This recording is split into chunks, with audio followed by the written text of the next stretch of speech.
pessoal! Hoje nós vamos falar sobre a fecundação e a primeira semana de desenvolvimento embrionário. Vamos lá, apesar de eu estar toda esculhambada porque é domingo de noite. Então, a fecundação é o conjunto de eventos relacionados com a fusão dos gametas feminino e masculino para formar o embrião humano, que vai acontecer no momento em que esse nosso zigoto produz a primeira divisão mitótica.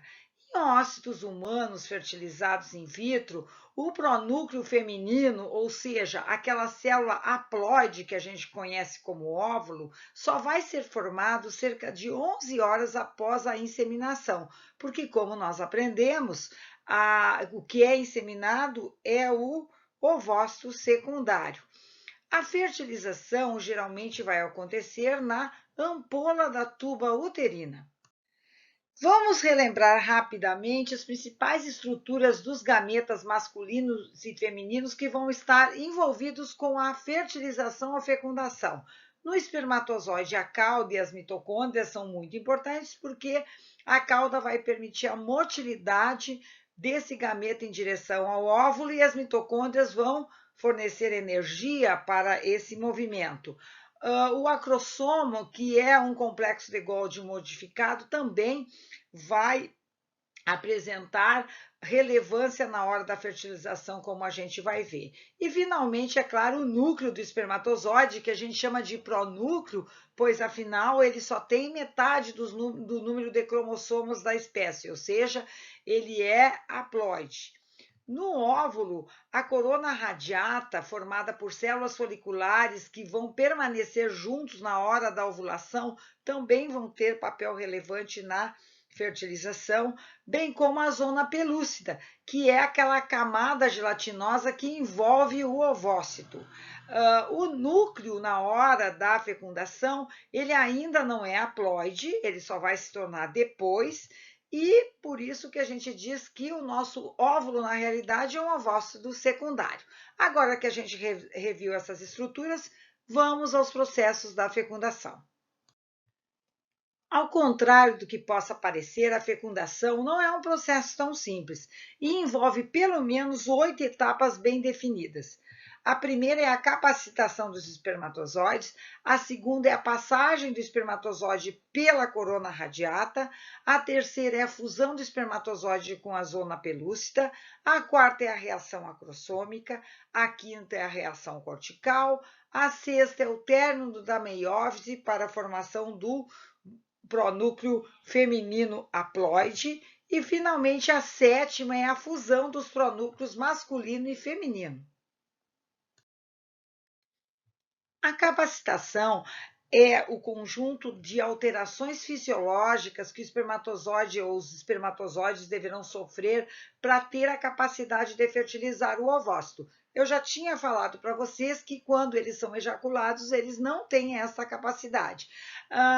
Muitas das questões que eu vou comentar aqui sobre a capacitação, eu retirei desta ótima revisão a respeito que foi publicada no Molecular Human Reproduction, e se vocês quiserem ler, está aí o endereço web desse artigo. No momento em que ocorre a ejaculação, os espermatozoides ainda não são capazes de reconhecer e interagir com o ovócito. No canal vaginal, então, o esperma, que vai ter um pH básico, vai reagir com o pH ácido da placenta, produzindo sal e água. E esta reação vai ser importante para iniciar a capacitação. Muitos espermatozoides morrem nesse momento, mas os outros continuam a nadar e a migrar em direção ao útero. Aí, no final desse videozinho, aparece o início, então, do colo uterino, que na ovulação não vai ter aquele tampão e vai permitir a passagem dos espermatozoides. Vai ser lá dentro do útero que os espermatozoides iniciam a capacitação propriamente dita. Aí, o que vai acontecer? eles, enquanto vão sendo capacitados, eles formam um reservatório de espermatozoides que permanecem em repouso bem na entrada da tuba uterina. E até então, os lipídios, como o colesterol e o desmosterol, são removidos da superfície da membrana dos espermatozoides, porque para tornar ele então apto a capacitar o óvulo. É importante comentar que no processo de entrada dentro do útero, pode acontecer que existam diversas células do sistema imune feminino que acabam, muitas vezes, como uma defesa, não é? Fagocitando parte desses espermatozoides, não é? Como a gente está vendo aí no vídeo, não é? Um macrófago aí, digamos assim, destruindo espermatozoides. Às vezes isso pode ser um problema, que a mulher não consegue, acaba não conseguindo engravidar, porque tem um sistema imune muito reativo. Nessa figura aqui, então, a gente consegue ver mais algumas ações relacionadas à capacitação. Então, está aqui, ó, número 1, a inseminação, a capacitação inicial, a criação, então, do reservatório transiente, bem no início da tuba uterina, a hiperativação dos espermatozoides, que a gente vai falar agora, aí, finalmente, depois a penetração na zona pelúcida e os outros eventos associados com a fertilização. Bem, quando acontece a criação daquele reservatório dos espermatozoides na tuba uterina, vai acontecer um aumento na concentração da adenosina monofosfato cíclica no AMP cíclico e de outras moléculas que vão acabar induzindo o que a gente chama de hiperativação do espermatozoide, ou seja, o batimento da cauda dele vai ficar mais ampliado e com isso a motilidade dele vai ficar maior. Para quê? Para que ele tenha mais possibilidade de fertilizar o óvulo.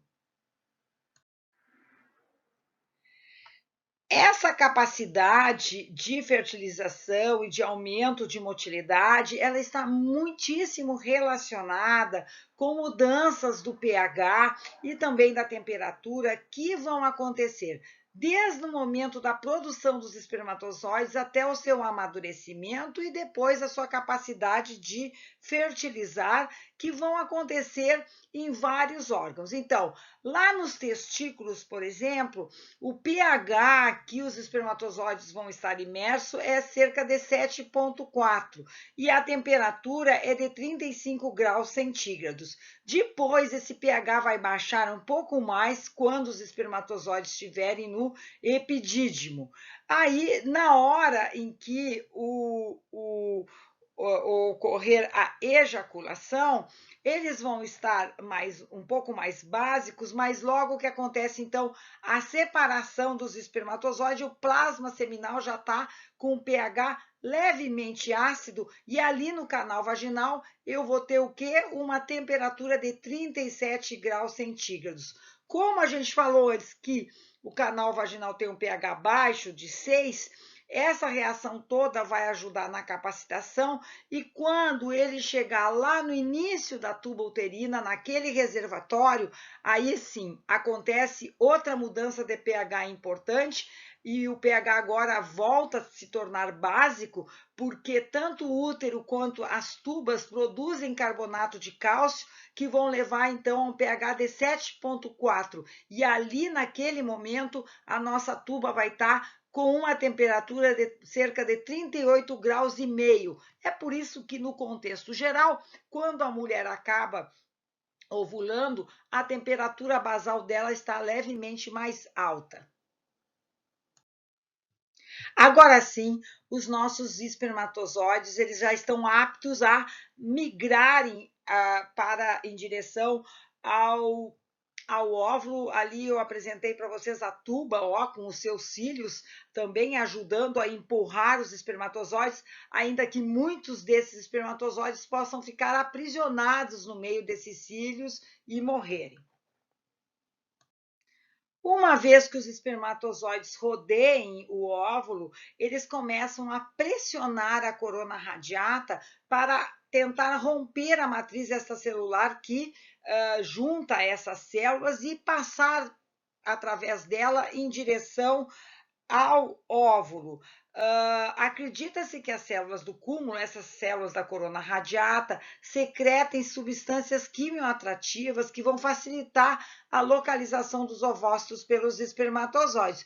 É isso, por exemplo, que acontece com óvulos de espécies como os ouriços lá no mar, né? Porque senão o óvulo de um ouriço não ia conseguir se encontrar com os espermatozoides. Acredita-se que essas substâncias também sejam encontradas nas nossas células da corona radiata. Bem, acredita-se que as células do cúmulo, elas consigam, ou a corona radiata, consigam secretar substâncias atrativas que facilitam a localização do ovócito pelos espermatozoides. Logo depois, então, que os espermatozoides atacam, digamos assim, a corona radiata, o primeiro deles que conseguir atravessar a zona pelúcida é aquele espermatozoide que vai fecundar o óvulo e, ao mesmo tempo, ele vai desencadear uma reação que vai tornar essa zona pelúcida impermeável aos demais espermatozoides. Essa ligação da zona pelúcida com o espermatozoide ela é mediada pelo receptor Z3.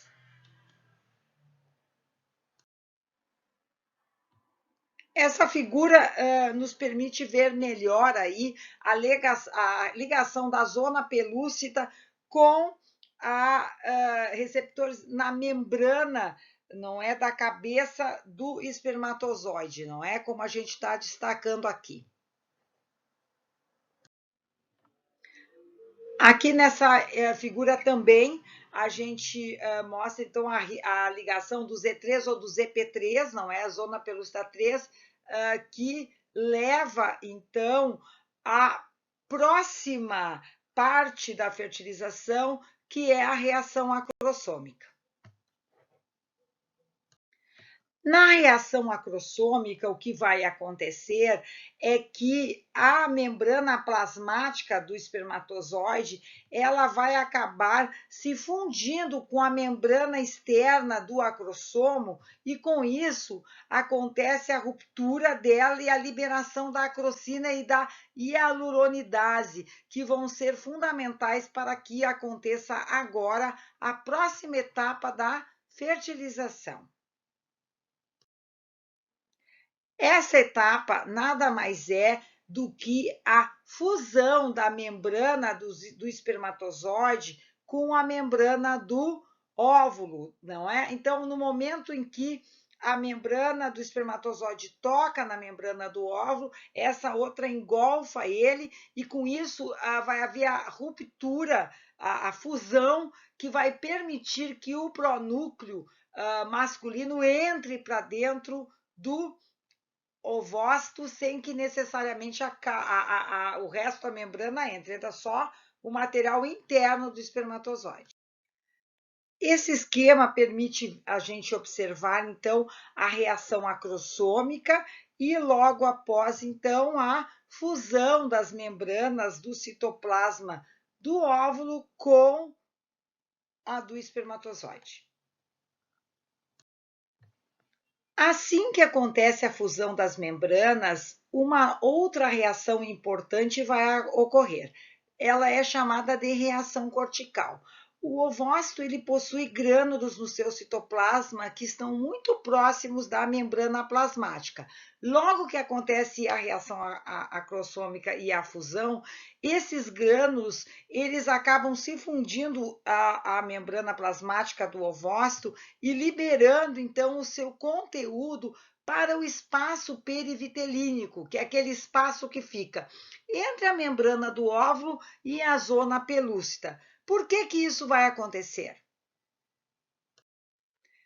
Porque a reação cortical, ela cria o que nós chamamos de bloqueio à polispermia, ou seja, ela novamente vai tentar se assegurar que nenhum outro espermatozoide penetre no ovócito que foi recém-fecundado. Agora, então, vem a última etapa, que é a finalização da meiose e a fusão dos pronúcleos masculino e feminino, como a gente pode ver aí, ó, que quando eles já se encontram, eles já imediatamente estão na fase da metáfase 1 da mitose e formam logo a seguir duas células que são realmente o nosso zigoto.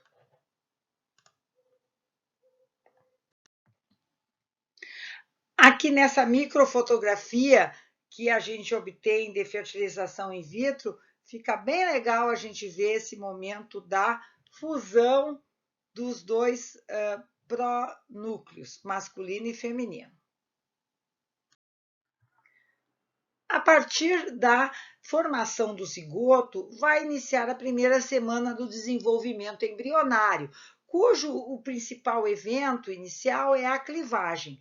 A clivagem, então, vai acontecer na medida em que as células começam a se dividir. Inicialmente, elas vão formar de 8 a 32 células, e quando elas tiverem entre 16 a 32 células, elas vão formar estruturas de aproximação entre elas, não é?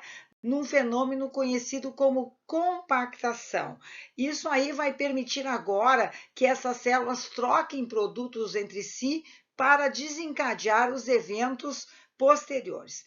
Na medida em que essas células vão se dividindo, apesar delas se dividirem, elas não aumentam de tamanho. O nosso embriãozinho ainda tem o mesmo tamanho do óvulo inicial. Mas esse embriãozinho, então, vai sendo empurrado pelas tubas uterinas em direção ao útero, como nós tínhamos comentado anteriormente, pela ação dos cílios e do muco, e como a gente pode observar nesse pequeno vídeo. Mais ou menos quando esse embrião tiver 5 dias de vida, ele vai estar adentrando para o interior do útero. E é ali que vai acontecer, então, a implantação. Então, aqui mostra ele iniciando, não é? O seu terceiro dia e já quase entrando lá dentro do útero. Na medida que o nosso embrião ele vai migrando para o útero, ele vai começar a sofrer a sua primeira grande diferenciação. As células que se formaram, elas passam a secretar um líquido e formam uma cavidade interna, que a gente vai conhecer como blastocele. E que vai também conter essa cavidade um grupo de células especiais. Essa estrutura formada passa a ser chamada de blastocisto.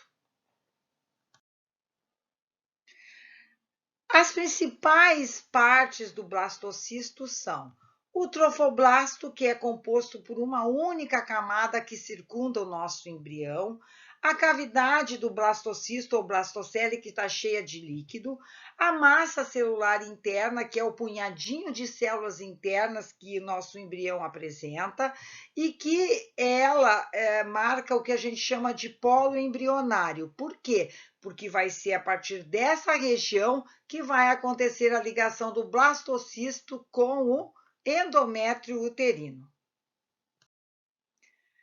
Aqui, a partir de microfotografias retiradas de processos de fertilização in vitro, a gente consegue ter uma visão geral dos principais momentos do desenvolvimento embrionário na primeira semana, não é? Que vai desde a clivagem até a formação do blastocisto. Nesse esquema, eu gostaria então de salientar que na quinta semana é que a zona pelúcida degenera, como eu falei antes, e que a implantação embrionária vai acontecer a partir da sexta ou sétima semana e vai adentrar o início da segunda semana de desenvolvimento embrionário. Mas por questões didáticas, nós vamos falar sobre esse processo aqui ao longo da nossa explicação da primeira semana. Então, Quando o blastocisto é formado, ele chega no útero, na parte superior do útero, e começa a sua implantação junto ao endométrio. Isto vai acontecer porque tanto as células do nosso embrião quanto do endométrio, elas possuem moléculas como integrinas que permitem, então, essa interação. Esse esquema aqui nos permite ver melhor os principais momentos da implantação embrionária. Inicialmente, então, o blastocisto vai se ligar ao endométrio pelas integrinas, como eu falei antes, mas não só isso. As células do trofoblasto que estavam bem acima da massa celular interna, elas vão destruir as células do endométrio para que esse nosso embriãozinho consiga invadir e entrar para dentro do tecido endometrial.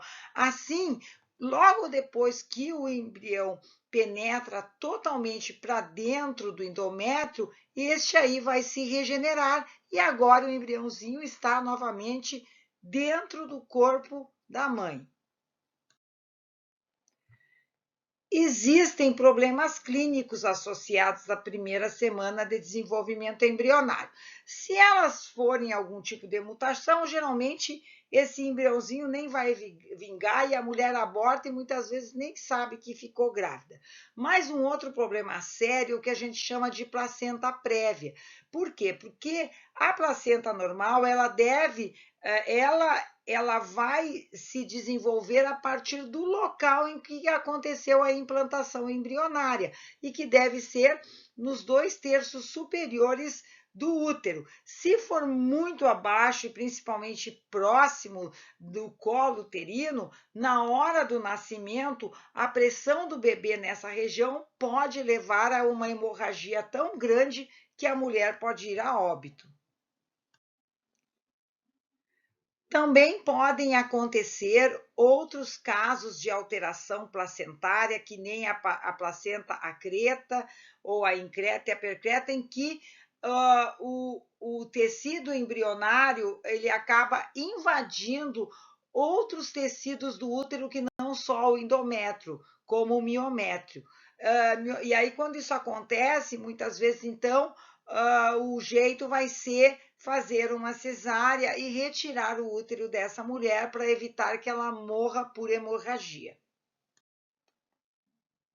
Eu encontrei aqui um vídeo muito legal no YouTube que eu vou deixar para vocês e depois eu vou passar para vocês no Facebook, que fala justamente sobre a placenta prévia e mostrando que aí é como é que acontece a circulação placentária e quando que está ali em cima, não é? Ó, aqui mostra uma parte de como é que vai funcionar essa relação de troca de nutrientes e gases entre a placenta e o embrião.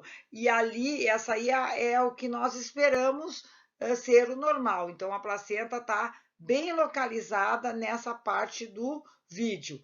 Se porventura ela estiver mais para baixo, pode acontecer sangramento, dor abdominal, hipertensão e outros problemas que, inclusive, podem afetar o desenvolvimento do bebê, não é?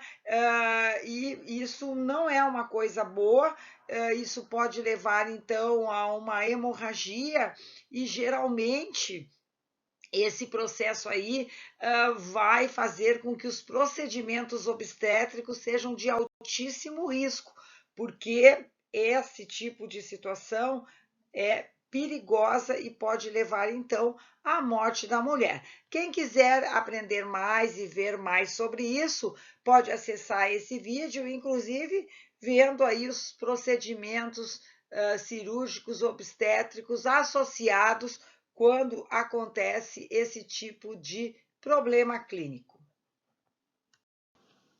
Bom, pessoal, a gente viu aqui, então, os principais aspectos relacionados com a fecundação e a primeira semana de desenvolvimento embrionário, e como deu para perceber, são eventos bastante complexos e com muitas interações de grande relevância para que a gente consiga agora iniciar a nossa embriogênese. Mas como é que será que a gente vê isso de uma maneira mais romântica, né? Dá uma olhadinha aí, porque eu adoro essa propaganda.